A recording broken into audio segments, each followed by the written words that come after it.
સવારમાંથી વહેલા વહેલા વંદન ટાટા પાંચ લઈને નીકળી ગયા જામનગર જવા માટે. જામનગર પહોંચી ગયા, ગાડી સાઈડમાં રાખીને અમે નીકળી ગયા હાલીને. જય દ્વારકાધીશ મિત્રો, બધાને કેમ છો? મજામાં? તો સવારમાં ગાડી લઈને વાછા દાદાના દર્શન કરીને અમે નીકળી ગયા જામનગર જવા માટે. એમાં એવું થયું, રસ્તામાં ચા પાણી પીવાનો બ્રેક લીધો ને પછી ડાયરેક્ટ પહોંચી ગયા અમે જામનગર સિટી. રસ્તામાં થોડું થઈ ગયું ટ્રાફિક, અને ટ્રાફિકમાંથી નીકળીને અમે ગાડી પાર્કિંગ સાઈડમાં કરીને નીકળી ગયા. થોડું કામ હતું જામનગર, જે કામ હતું તે થઈ ગયું પૂરું. પછી વંદન ગાડી લઈને પાછા નીકળી ગયા ઘર તરફ. ને વચમાં જવાનું હતું આપણે પડાણાના પાટી મારુતિના શોરૂમ, એટલે ગાડી લઈને અહીંયા પહોંચી ગયા શોરૂમે. બારે બેસીને જરાક ગાડીમાં વેઇટ કર્યો, આપણો કામગીર કરવાનું હતું તે થયું નહીં, એટલે ગાડી લઈને પાછા નીકળી ગયા અમે ખંભાળિયા. અને હકીકત દોસ્તો, આપણે જતા હોય ટ્રાફિક ના નડે એવું કોઈ હજી બન્યું જ નથી. ટ્રાફિક થઈ ગયું તો ફૂલ જામ. ફાઇનલી ખંભાળિયા દલવાડી હોટેલે પહોંચી ગયા. અહીંયા આપણો ભાઈ આવવાનો હતો, જરાક વાટ જોઈને તે આવી ગયો.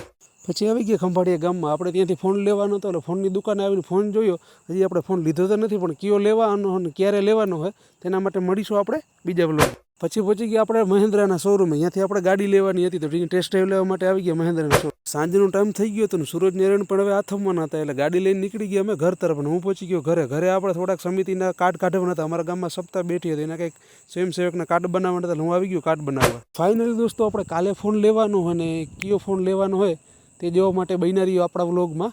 ચાલો મળીએ આપણે આવતીકાલના વ્લોગમાં. હર હર મહાદેવ મિત્રો બધા.